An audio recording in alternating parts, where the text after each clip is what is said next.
Good. Thank you for being here today. Today we announce the unsealing of a criminal complaint charging George H. Moses of Rochester, New York with violation of Title 18 United States Code Section 1001, making a materially false statement to agents of the FBI. The charge carries with it a maximum term of imprisonment of 5 years and or a $250,000 fine. As alleged in the criminal complaint, Mr. Moses is the chairman of the Board of Commissioners of the Rochester Housing Authority. And that entity provides housing opportunities and services for the Rochester community and has an annual contract with the United States Department of Housing and Urban Development, from which it receives millions of dollars each year. Mr. Moses is also a board member of the Rochester Housing Charities, RHC. As alleged in the criminal complaint, on March 25th, 2015, Defendant Moses, as chairperson of the board of the RHA, caused that board, one, to appoint an individual identified as Adam McFadden, who previously served as the interim executive director of the Rochester Housing Authority.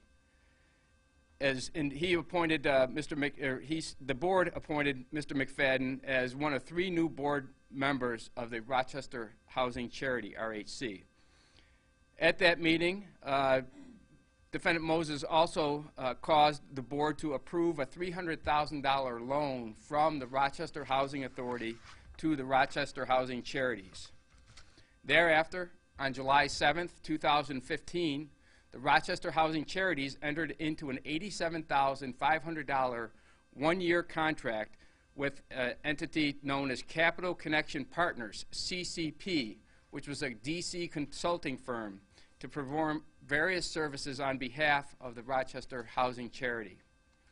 On the following day, July 8th, 2015, Adam McFadden, on behalf of his company, Caesar Development, LLC, executed a contract with CCP, that DC consulting firm, entitled the Pass-Through Funding and Services Agreement, which provided that CCP would pass through 75% of the funds it received from the Rochester Housing Charity to Caesar Development. Thereafter, on August 3rd, 2015, the RHA, the Housing Authority, on behalf of the Housing Charity, paid CCP $43,750, which represented the first installment under the terms of that contract between RHC and CCP. Thereafter, 5 days later, on August 8th, 2015, CCP paid $32,812.50 to Caesar Development, LLC, which represented 75% of the funds that CCP had just received from the Rochester Housing Authority. Subsequently, on December 23rd, 2015, the RHC, the Rochester Housing Charity, paid another $43,750 to CCP, which represented the second installment payment under the terms of the contract between RHC and CCP. On the very next day, that is December 24th, 2015, CCP paid another $32,812.50 to Caesar Development, again, 75% of the funds. In the course of the investigation into these contracts between RHC and CCP and between CCP and Caesar Development, special agents of the FBI had occasion to interview the defendant, Mr. Moses, regarding his knowledge of those contracts and the payments made pursuant to them. As alleged in the criminal complaint, during the course of those interviews, Mr. Moses made the following materially false statements to agents of the FBI. One, when he was asked how RHC learned of CCP, Mr. Moses falsely stated that he could not recall specifically who brought CCP to the attention of the Rochester Housing Charity, when in truth and in fact the defendant Moses knew that it was McFadden that had brought the CCP both to his attention as well as to the attention of the RHC. Second, when asked whether he knew if CCP had any subcontractors doing work under the Rochester Housing Charity and CCP contract, Mr. Moses stated that he was unaware of any subcontractors that CCP utilized to execute the RHC and CCP contract. However, in truth and in fact, Mr. Moses knew that McFadden and his company, Caesar Development, LLC, were allegedly performing work on behalf of CCP in connection with CCP's contract with a Rochester housing charity.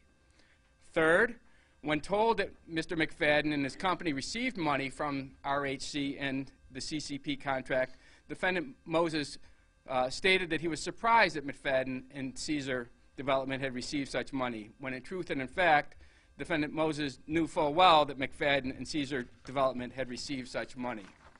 And finally, when discussing a meeting between CCP and the boards of the RHA and RHC on December 11, 2015, Mr. Moses stated that he was surprised that McFadden was at such a meeting, when in truth and in fact, Mr. Moses knew that McFadden would be in attendance at such a meeting. The message today is simple.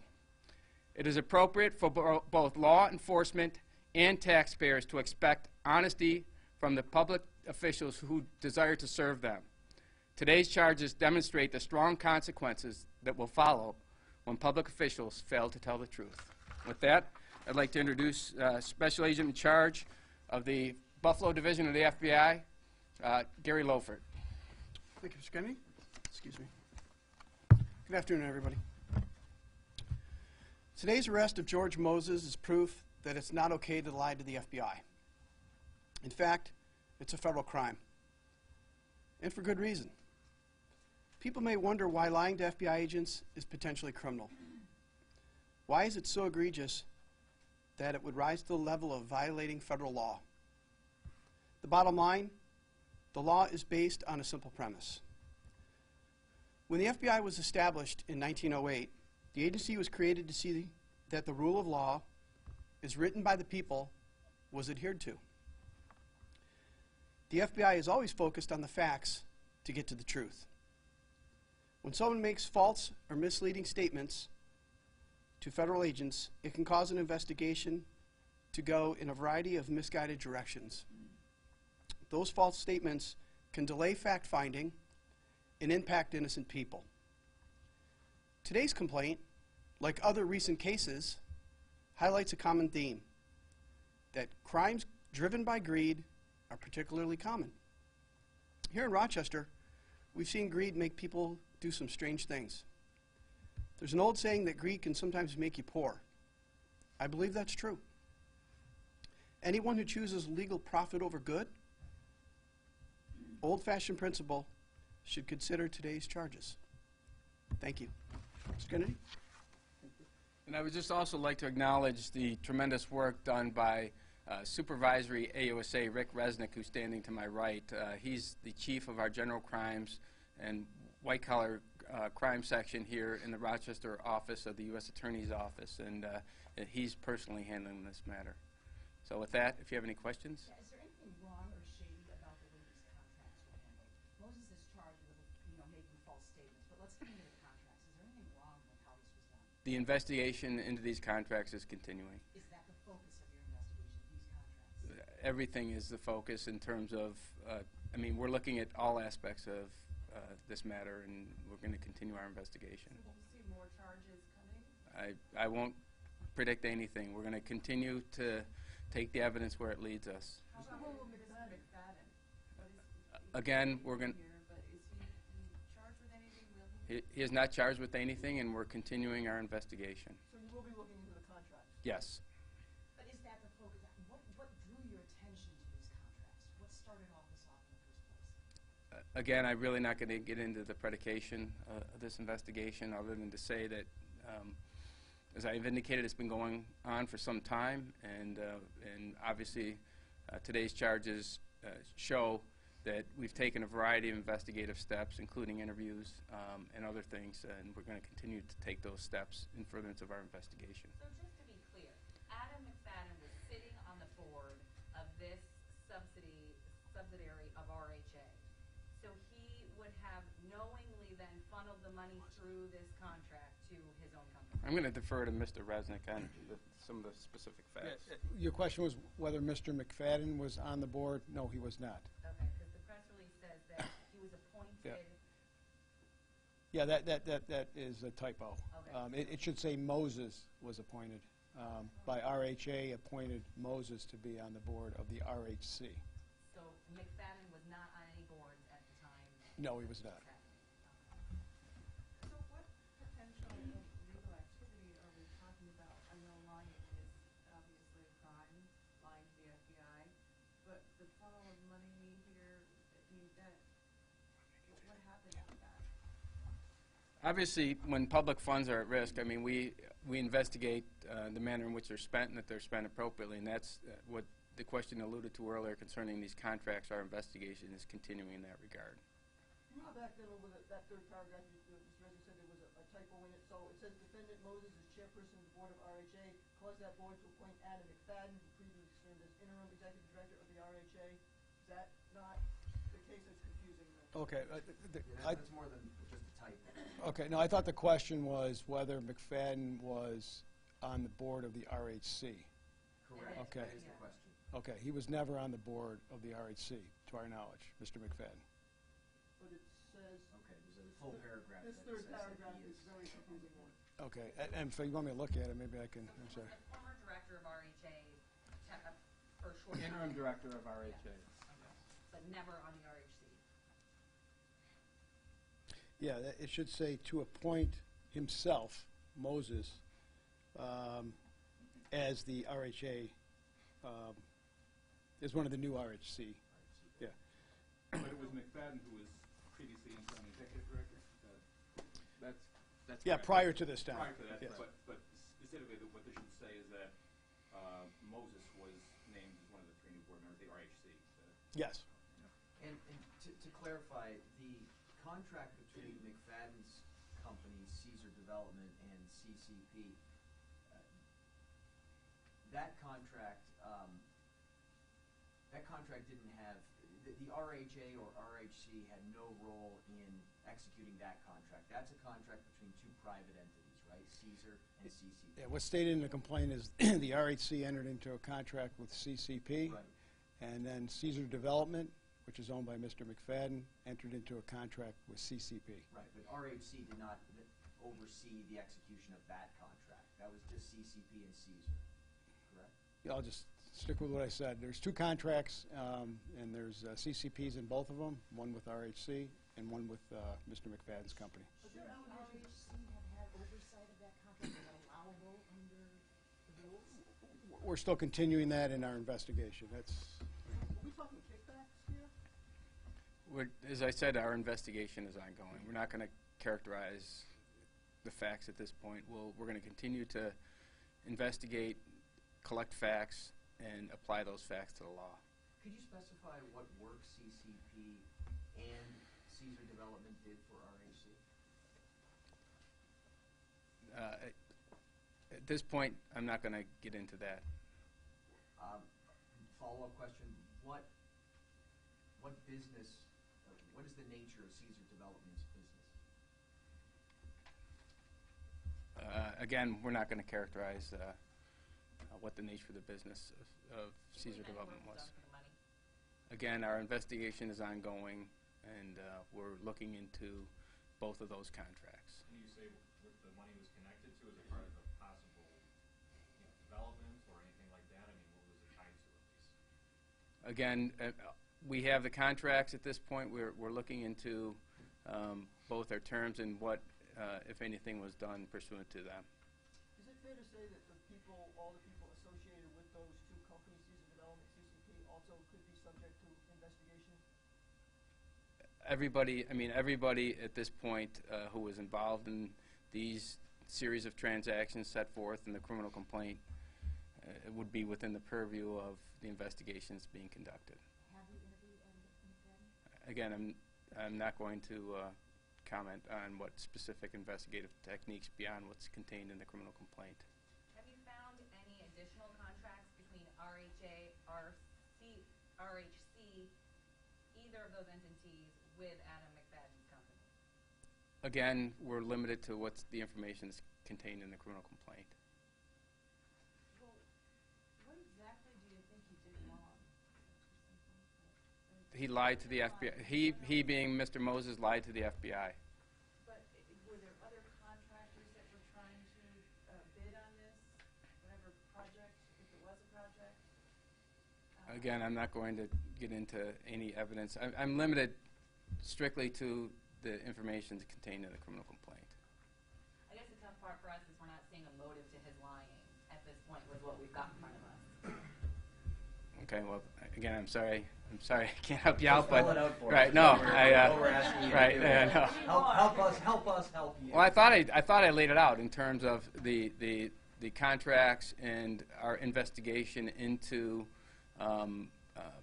those contracts and the monies that flowed through those contracts, and it was during the course of that investigation that these interviews of the defendant were conducted, and it was a result of those investigations that we identified the 4 false statements set forth in the criminal complaint. That just seems to be the tip of an iceberg. It seems like from this and what you're saying. Again, the investigation is ongoing. Does Mr. Moses face any other charges related to how these contracts were handled? Not just lying about knowledge, but related to how the contracts were handled? At this point, Mr. Moses has been charged in a criminal complaint alleging a violation of Title 18-1001, which is making a false statement to federal agents. Mr. What's Kennedy, next for him? Is he in custody? He's not in custody. I'll let Mr. Resnick. They appeared in court today. Yeah, we appeared in court today for what's called an initial appearance. He self-surrendered, and he's been released on his own recognizance. We are scheduled to be back in court on November 9th for status with respect to whether his a lawyer who was with him today will be formally retained. Mr. Kennedy, could you elaborate on how? Probably not, but We got to try. Could you elaborate on how McFadden brought CCP to the attention of Moses and RHC? I cannot elaborate on that. Do you believe that CCP was the only one to bid on that contract at that time? Again, I can't comment on that. We're talking about payments from 2015. When were the interviews? They're set forth in the criminal complaint. I believe it was in July of this year. Is that correct? Where does it leave Moses with the RHA? I can't answer that question. Can I ask, who brought this to your attention, not a specific individual? How did it come to your attention is a better way to put it. Well, we always, I've identified, in addition to the FBI being involved in this investigation, the HUD has an Office of Inspector General, too, that we work closely with, and the FBI obviously works closely with, too. So, obviously, as I said, we're always conscious of minding the federal fisc, if you will, and making sure the tax dollars are being spent appropriately. Do you know if the Office of the Inspector General did an audit of these contracts? I can't answer that question. You I won't answer that. I can't answer the question. So were you alerted through HUD? Again, I'm not going to get into the specifics of how this investigation came about. Mr. Kennedy, this is the second, be coincidental, obviously, with charges filed by your office against a local official in the last couple of weeks. Does this indicate any more aggressive stance in rooting out public corruption? Well, it is the #1 priority outside of terrorism, I think, in terms of priorities for the FBI and also for our office. So I don't think it's just coincidence. We're continuing to work these cases aggressively. We're devoting significant resources to them because it is our job, I think, to ensure that public officials abide by the oaths of office that they take, and we take that responsibility very seriously. These payments were from a few years ago, and the interviews were fairly recent. I mean, can you at least say that there's reason to suspect that there's other payments within the last 3 years that may be called into question? I can't say that. I mean, as I said, we're just continuing to investigate those contracts and the individuals who entered into them. Just to dovetail on that, have these contracts expired? And were the money- It was a 1-year installment contract, I think, is indicated in the criminal complaint. Gary, do you have a question? Yeah, sorry, I came up, you told me you said this already, my apologies. It's okay. Had this worked as contractually written, what would Cedar Development LLC actually have done? That investigation is ongoing. I mean, we continue to explore that. So you can't say from whatever contract you reviewed what Cedar should have done, have they done anything? I can, if Mr. Resnick wants to elaborate at all upon the terms of the contract, I'll allow him to do that. If not, I don't know that we have any comment. There's been an assumption that these contracts have been bid contracts? He's about to elaborate. Well, I mean, I think it's what's in the complaint. Yeah, it's just, it's just what's in the complaint. I think we kind of mentioned, you know, what the contracts provided in a very general manner. So again, unfortunately, that's all we could say at this time. So by naming Mr. McFadden in this, it's implying that there was potentially wrongdoing on his end, but there's no charges against him? There's no implication. We're just, the criminal complaint just is an affidavit which sets forth facts. The reason his name is included in there at this point is simply because he's part of the story, so to speak. So to characterize at that, whether the legality or illegality of anything he's done, he's not been charged with anything at this point, and it would be, I think, unfair to speculate beyond that. We deal with facts, we deal with the law, and at this point, Mr. Moses has been charged with the violation of Title 18, 2001. I did not say that. I said we're limited to what's in the criminal complaint. Can you at least confirm if your office has been in contact with McFadden in regards to these contracts? I'm not going to confirm anything like that, no. There's been, I think, an assumption that these contracts were bid contracts. Were they for bid or were these no bid contracts? Again, we're continuing to investigate those contracts, both contracts, and stay tuned.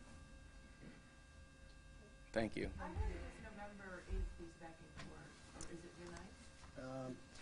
I think you're right. I think it was the 9th, and they changed it to the 8th, yes. Okay, 8th at 9th. Yeah, at 9th, yes, yes. Yeah. Thank you.